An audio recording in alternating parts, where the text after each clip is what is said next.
नमस्कार दोस्तों, ओम नमः शिवाय। आप सभी का स्वागत है आपके अपने चैनल पर। दोस्तों, पुरी का जगन्नाथ मंदिर सारी दुनिया में प्रसिद्ध है। इस प्रसिद्ध मंदिर से जुड़ी कई कथाएं लोकप्रिय हैं। ऐसे में दोस्तों, आज के वीडियो में हम आखिर क्यों अधूरी है पुरी के जगन्नाथ की प्रतिमा, इससे जुड़ी पौराणिक कथा सुनेंगे। जगन्नाथ मंदिर की कथा सुनेंगे तो हमारे साथ बोलिए, ओम नमो भगवते वासुदेवाय नमः। एक बार माता यशोदा, देवकी जी और उनकी बहन सुभद्रा वृंदावन से द्वारका आईं। उनके साथ मौजूद रानियों ने उनसे निवेदन किया कि वे उन्हें श्री कृष्ण की बाल लीलाओं के बारे में बताए। इस बात पर माता यशोदा और देवकी उन रानियों को लीलाएं सुनाने के लिए राजी हो गईं। उनकी बातों को कान्हा और बलराम सुन न ले, इसलिए माता देवकी की बहन सुभद्रा बाहर दरवाजे पर पहरा देने लगी। माता यशोदा ने कृष्ण की लीलाओं की गाथा आरंभ की और जैसे जैसे वो बोलती चली गई, सब उनकी बातों में मग्न होते गए। खुद सुभद्रा भी पहरा देने का ख्याल भूलकर उनकी बातें सुनने लगी। इस बीच कृष्ण और बलराम दोनों वहां आ गए और इस बात की किसी को भनक नहीं हुई। सुभद्रा भी इतनी मग्न थी कि उन्हें पता न चला कि कान्हा और बलराम कब वहां आ गए। भगवान कृष्ण और भाई बलराम दोनों भी माता यशोदा के मुख से अपनी लीलाओं को सुनने लगे। अपनी शैतानियों और क्रियाओं को सुनते सुनते उनके बाल खड़े होने लगे। आश्चर्य की वजह से आंखें बड़ी हो गई और मुंह खुला रह गया।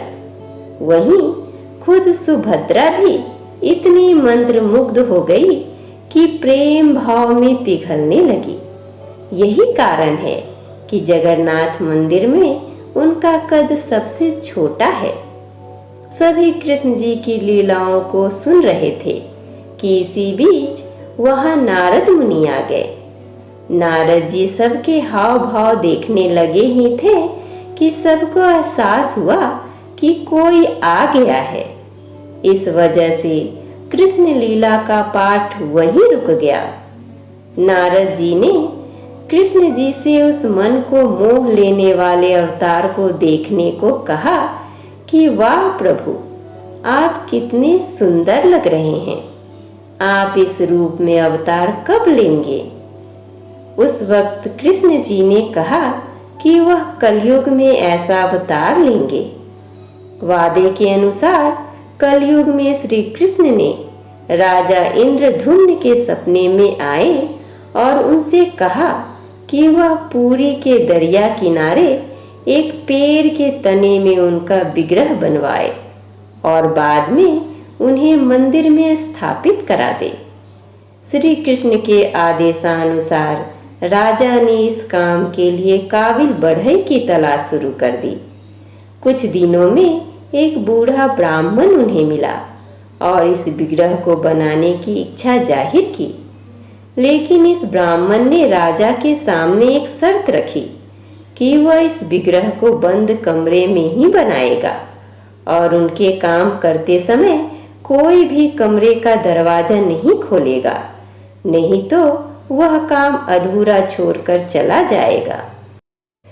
शुरुआत में काम की आवाज आई, लेकिन कुछ दिनों बाद उस कमरे से आवाज आना बंद हो गई।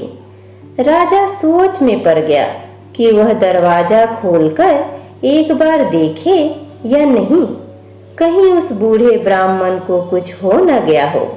इस चिंता में राजा ने एक दिन उस कमरे का दरवाजा खोल दिया। दरवाजा खुलते ही उसे सामने अधूरा विग्रह मिला और ब्राह्मण गायब था। तब उसे एहसास हुआ कि ब्राह्मण और कोई नहीं बल्कि खुद विश्वकर्मा थे। शर्त के खिलाफ जाकर दरवाजा खोलने से वह चले गए। उस वक्त नारद मुनि पधारे और उन्होंने राजा से कहा कि जिस प्रकार भगवान ने सपने में आकर इस विग्रह को बनाने की बात कही, ठीक उसी प्रकार इसे अधूरा रखने के लिए भी द्वार खुलवा लिया। राजा ने उस अधूरी मूर्तियों को ही मंदिर में स्थापित करवा दिया। यही कारण है कि जगन्नाथपुरी के मंदिर में कोई पत्थर या फिर अन्य धातु की मूर्ति नहीं, बल्कि पेड़ के तने को इस्तेमाल करके बनाई गई मूर्ति की पूजा की जाती है। इस मंदिर के गर्भगृह में श्री कृष्ण, सुभद्रा एवं बलभद्र की मूर्ति विराजमान है। कहा जाता है कि माता सुभद्रा को अपने मायके द्वारका से बहुत प्रेम था, इसलिए उनकी इस इच्छा को पूर्ण करने के लिए भगवान श्री कृष्ण, बलराम और सुभद्रा जी ने अलग रथों में बैठकर द्वारका का भ्रमण किया था। तब से आज तक पुरी में हर वर्ष रथ यात्रा निकाली जाती है।